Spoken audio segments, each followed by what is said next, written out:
Hey Downtimers, I've got my favorite parenting shirt on tonight.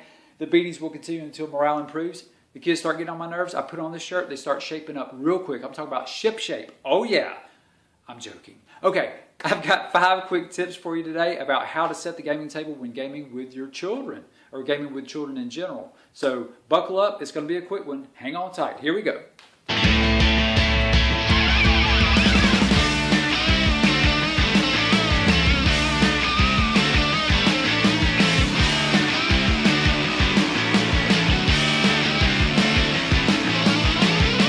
Okay, here we go. How to set the gaming table when gaming with children.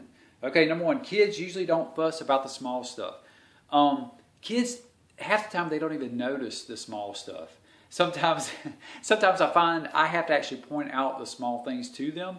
And I've learned throughout the years, it's really not a big deal if I don't include some small stuff. So if I'm crafting, say, a watchtower or a road or a building, you could spend a lot of time putting in a lot of detail, and there's nothing wrong with that. If you find that therapeutic, you know, that to get real creative with it and spend a lot of time working on every single brick and every single detail in 1 inch of one wall, that's great, good for you, good stuff. Keep doing it. But rather than take 10 hours to do that or days to do that, I will spend a fraction of that time and make something much faster and much quicker, and the kids love it. So it works great for them. They can tell the difference because they're getting a little bit older too, but it's not a big deal to them.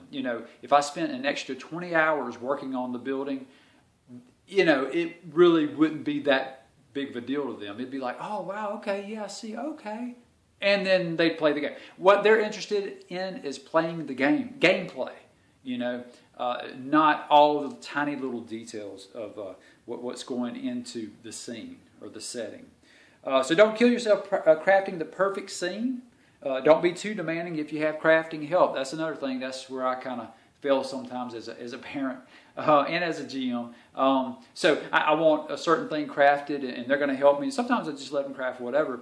But I get kind of picky about things, and I have to stop and just, okay, it's not a big deal if it's not perfect. If they think it's cool, then it's cool. That's the litmus test. Do the kids think it's good enough? If it's good enough for them, then it should be good enough for your table. If it delivers the main concept, such as, does it look like a desert? Does it look kind of like a grassland?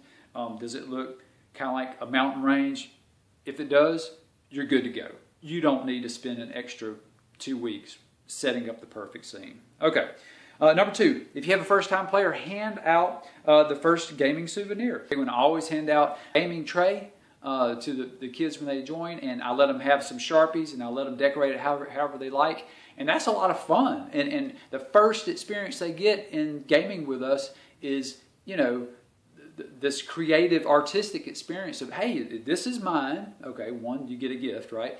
Number 2, this is kind of cool. I never thought about using the bottom of a jug to roll dice in, right? That's kind of fun.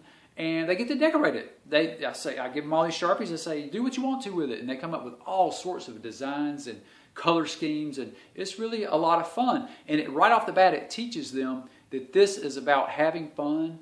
This is about being creative and just, letting loose and having a good time and having fun and experiencing art and something kind of different with your friends in a very organized fashion, yet still lots of fun. They're free, and they'll keep dice chaos to a minimum. We like dice no, we don't like dice chaos, right? So with kids, you'll find they go kind of crazy with stuff, especially dice. I have actually had kids throw dice at the table before. Wow, yeah. I've never seen an adult do that, unless they're being really silly. But kids will do that a lot more than what you would think. So the first thing I teach them is the dice go in the tray. Yes, and that's the only place where the dice are allowed to be. And you have to set these ground rules ahead of time. And anyway, but they like the concept of, oh, well, this is my tray. I decorated it how I want it to be. So then they want the dice to stay in the tray, Okay, number 3, keep it real and practical. Just about any table will do, as long as it will be free for use for a couple of hours and you shouldn't need more than about 15 minutes tops for the scene. And as you set scenes, let them take breaks. You shouldn't need a large amount of space, especially if you're doing like a one shot. So just about any table, as long as it's free for your use for up to an hour or two, or a couple hours, however long you think it might take. Go ahead and take advantage of that and use that. I mean, I use just about any table. I mean, we have about 4 or 5 different tables to choose from. And whichever one is open at the time, and whichever one Mom's okay with us using at the time, that's the one that we use. And, even ones that are only like, 3 feet by 3 feet or less than that, I can still utilize that space. So the main idea is to keep it simple, keep it quick, keep it convenient, and just keep it. It can even be small and still work. I mean, I do have a ping pong table we set up a lot too, and that's huge. So you don't need a scene that big every time, right? If it's a small table, you can scroll the scene, and this is what I call it, scrolling. So it's a technique where I use fabric a lot for the bottom terrain piece, and you can literally, scroll the fabric across the table and keep setting up and keep taking down. Or you can just simply take down and set up, whichever works better for you. And there's different ways you can obviously set up tables. The scrolling method usually works a little bit better. But usually I find the modular terrain pieces and just working off of those and setting those up as I go and having them take little 10-minute breaks here and there, that works great too. Kids need breaks. They need a chance to get away from the table and kind of, do their silliness and have a little, downtime away from the gaming table, and then they can get back into the downtime at the gaming table, right? 2 different things, right? So let them have their free time for about 10 minutes and take down the scene and set up the next scene. And if you're keeping it quick and you already know what the scenes are going to be beforehand, right? That's big. Be sure to prepare, right? You can set up a scene usually in 5 or 10 minutes, and then they've already had a snack or whatever, and they're ready to come back and play some more. Okay, number 4. Don't sweat it when you don't have everything. Use theater of the mind or whatever you can find as symbols. You can use a toothpick for a sword or a spear. You can use beads for fruit, things like that. If you don't have every little detail, just use theater of the mind. Just, if you don't have certain things, if you don't have furniture for your tavern, just tell them, oh, there's a table here. Maybe even just use a block of wood or something, just whatever, or just the whole interior. If it's not a combat scene, especially, just theater of the mind, the entire interior of the tavern. You walk in and you see blah blah blah. It doesn't. You don't have to have a piece on the table for everything you want the kids to imagine.